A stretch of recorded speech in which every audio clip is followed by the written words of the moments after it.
Howdy, and welcome to the 101st episode of Wise About Texas, the award-winning Texas History Podcast. I'm your host, Ken Wise. Thank you so much for tuning in today for a little Texas history.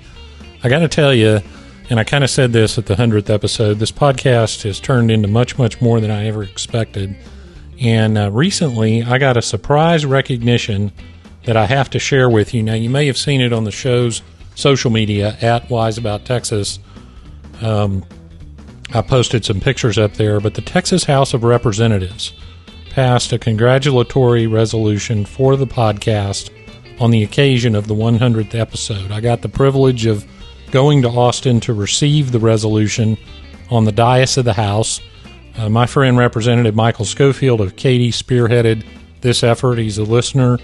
Two other listeners and good friends, Representative Mays Middleton and Representative Cody Harris, joined him as authors. Now, it's certainly a great honor to be honored by your state at any point, but it was particularly cool for me because one of the reasons that I do this podcast is to bring Texas history to the people of Texas in an accessible way. And one of the reasons Texas has been so successful and remains one of the most desirable places in the country to live is our history. It's unique, it's interesting, it deserves celebration. So I'm really glad to have that recognized. So that honor belongs to Texas history, and it also belongs to you, the listeners of this podcast. And I really thank you for listening to the show. I thank you for your feedback. I thank you for your suggestions. And we're all in this together. So thanks very much. The other thing that was really cool was that during the legislative session, the flag behind the dais of the House of Representatives is the San Jacinto battlefront flag, the real one. And that's what I'm going to talk about today. So let's go ahead and go back to 1836 and get wise about Texas.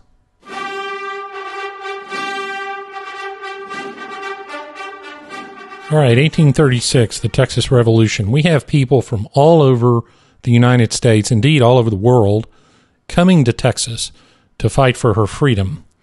And one of the groups that came was called the Newport Rifles. They were from Newport, Kentucky. Now, Newport, Kentucky is right across the river from Cincinnati, Ohio. And as we've discussed before, Cincinnati had a lot of connections to the Texas Revolution, not the least of which is that the Twin Sisters cannons, the only artillery the Texas Army had at the Battle of San Jacinto, they were a gift from the ladies of Cincinnati and inscribed as such. David Burnett, the provisional president of the Republic of Texas, hailed from Cincinnati. So that area was full of people that were very interested in the success of the Texas Revolution. The commander and the patron of the Newport Rifles was named Sidney Sherman. Now, Sherman was born in Marlborough, Massachusetts, 1805.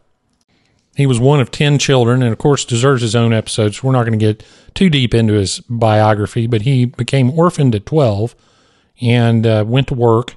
Of course, he went to New York City for a time, settled in Newport, formed a couple of different companies. He formed a company that bagged cotton with a machine, which would have been a nice compliment to the gin, to the cotton gin. He was the first maker of sheet lead in the West. He sold, in 1835, sold his companies and used the money to raise a volunteer army for the Texas Revolution. And this was the group dubbed the Newport Rifles. Fast forward to San Jacinto, Sherman commands the left wing. They were the first ones to see action. He was involved in the skirmish of April 20th.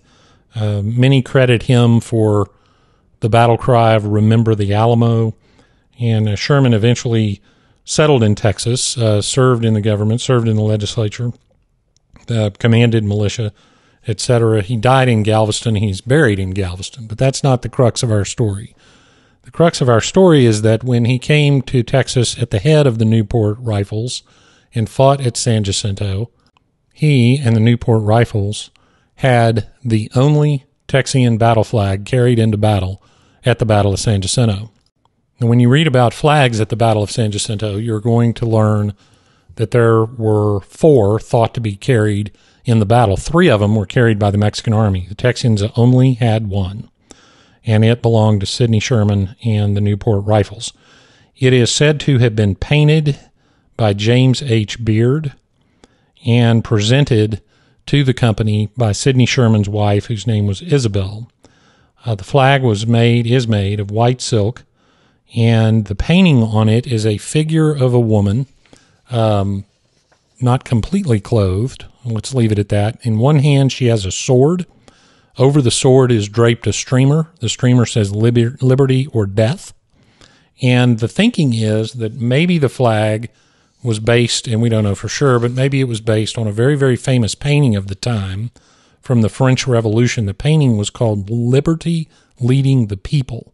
And that painting was done in 1830 by an artist named Eugene Delacroix.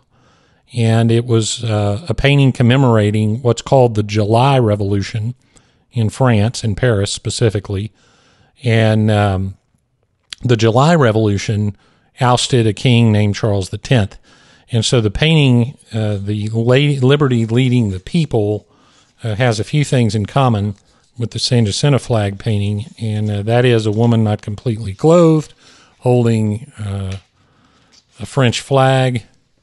She's also in a yellow dress and intended to personify liberty, just like the San Jacinto battle flag.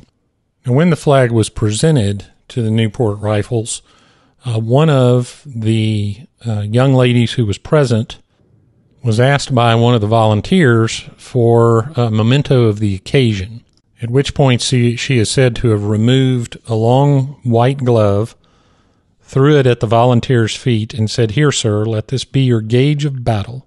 Bear it foremost in the fight," at which point the volunteers tied the young lady's glove around the flagstaff and above the flag, and apparently this glove was carried as part of the flag assembly into the Battle of San Jacinto, and unfortunately the glove was lost during the battle, but the flag was not lost.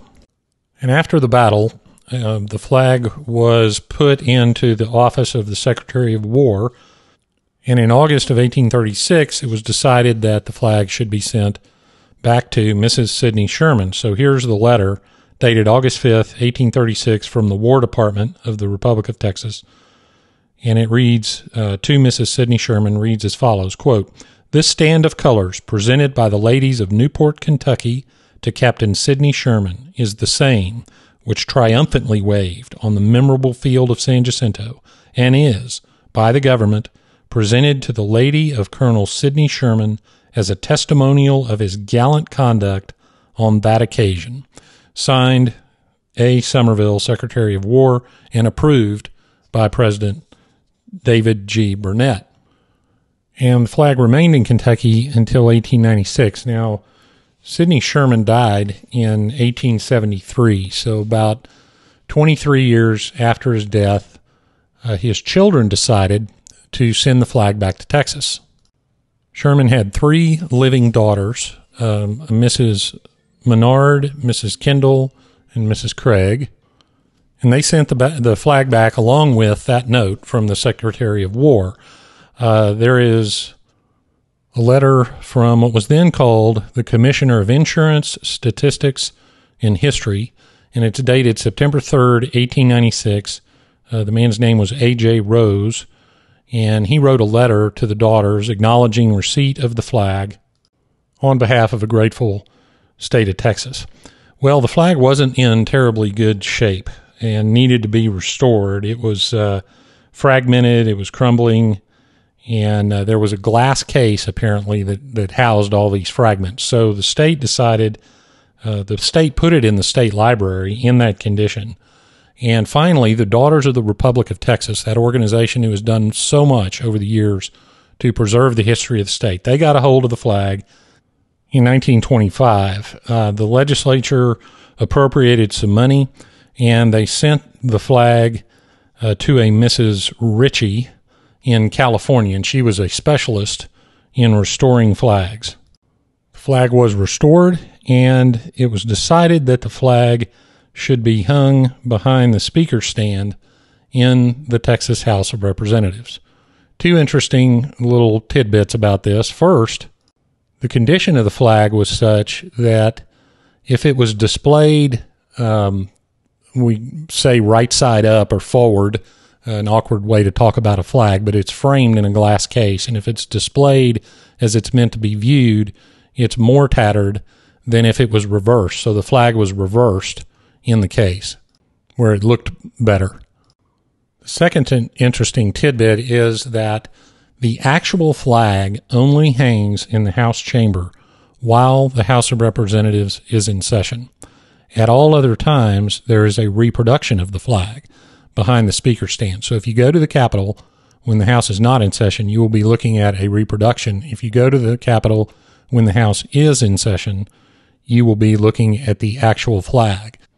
And that's why it was so special for me to be able to go to Austin and receive the honor on behalf of the podcast from the House of Representatives, because the pictures were taken in front of the actual battle flag.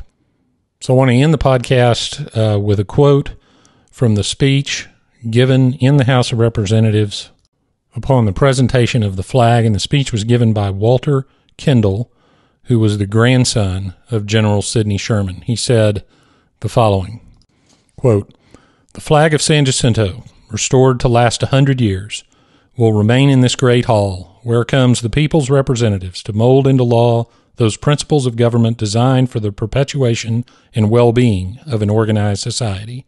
Here, no less than on the battlefield, is demanded clear thinking and right thinking, loyalty without a stain, and irreproachable patriotism. Unless such high purpose animates the activities of those who labor here, the state cannot endure.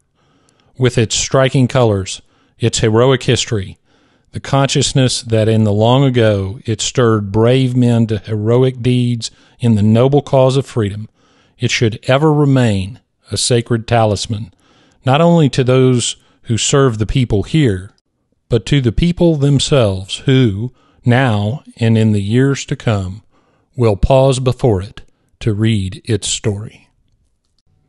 Stirring words on the presentation of one of the most important artifacts of Texas history. Well, now we come to the part of the episode I call Getting There, where I tell you how to go see some of the places mentioned in the episode. If you would like to go to Newport, Kentucky, take a quick flight to Cincinnati and cross the river, and you'll see it. The grave of Sidney Sherman is in the Lakeview Cemetery, Lakeview Cemetery in Galveston. Go down to the island, exit 61st Street, turn right, and it's a cemetery down on your left, Lakeview Cemetery. And buried right next to him is David Burnett, the provisional president of the Republic of Texas. The battle flag, of course, hangs in the Texas House of Representatives. If they are now out of session, this podcast is being released on June 1st, and the House actually adjourned the day before the release of this podcast. So you will be looking at a reproduction of the flag. But if you go up to the House of Representatives during a legislative session, you will see the actual flag. Of course, that's in the state capitol in Austin. Well, that wraps it up for another episode of Wise About Texas. Thank you again to all of you who have made this 101st episode possible, and we will now begin our journey toward 200 episodes. Got some great stuff coming up this summer, some good interviews and some important historical events to talk about. And finally, another great thank you to my friends Representative Michael Schofield for the House Resolution 965, and Representatives Mays Middleton and Cody Harris for joining in on that, and all the members of the Texas House of Representatives. It was a lot of fun. Follow the podcast at Wise About Texas on Twitter and Instagram. Like and share the Wise About Texas Facebook page. If you get a minute, leave a 5-star review on iTunes. That helps other people find the show. The podcast continues to grow, and I thank everyone listening for telling all your friends about the show. If you want to support the preservation and promotion of Texas history, you can go to patreon.com/wiseabouttexas. Thanks again for listening. Go out and do something for Texas today. And until next time, God bless Texas, and we'll see you down the road.